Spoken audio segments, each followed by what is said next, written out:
بلدی انتخابات کے لیے نلگنڈا میں مجلس اتحاد المسلمین کی انتخابی مہم جاری ہے۔ صدر مجلس بیرسٹر اویسی کی قیادت میں نلگنڈا میں رکن کونسل ریاض الحسن افندی نے ہفتے کو گھر گھر جا کر پارٹی امیدواروں کے لیے مہم چلائی۔ رکن کونسل نے مجلسی امیدواروں کو بھاری اکثریت سے کامیاب بنانے کی اپیل کی۔ اس موقع پر مجلس کے سرگرم کارکن علیم اور دوسرے بھی موجود تھے۔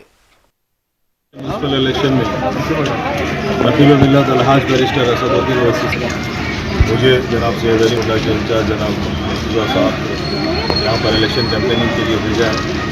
اللہ مجلس کے تمام امیدوار اپنی کیمپیننگ ماشاءاللہ سے بہت زبردست کر رہے ہیں اور لوگوں میں بھی بہت زیادہ مجلس کی طرف رجحان ہے اور تمام لوگ خوشی سے والہانہ استقبال بھی کر رہے ہیں اور وعدہ بھی کر رہے ہیں کہ مجلس اتحاد المسلمین کو کامیاب کریں گے، کیونکہ نقیب ملت الحاج بیرسٹر اسد الدین اویسی صاحب صدر محترم نے ایک بہت بڑے پیمانے پر یہاں پر ایک جلسہ کیا اور الحمدللہ والہانہ استقبال کے ساتھ لوگوں نے مجلس سے اپنی محبتوں کا اظہار کرتے ہوئے انشاءاللہ یہ عہد کر لیا ہے کہ 11 فروری کے دن نلگنڈا کے تمام امیدواروں کو بھاری اکثریت سے کامیاب کریں گے۔ شکریہ۔ مجلس اتحاد المسلمین کے امیدوار 27 وارڈ سے سمیہ بیگم جو کانٹیسٹیڈ کینڈیڈیٹ ہے، ان کے حق میں ووٹ دے کر 4 نمبر پر پتنگ کا نشان ہے، پتنگ کے نشان پر بٹن دبا کر بھاری اکثریت سے کامیاب و کامران کریں۔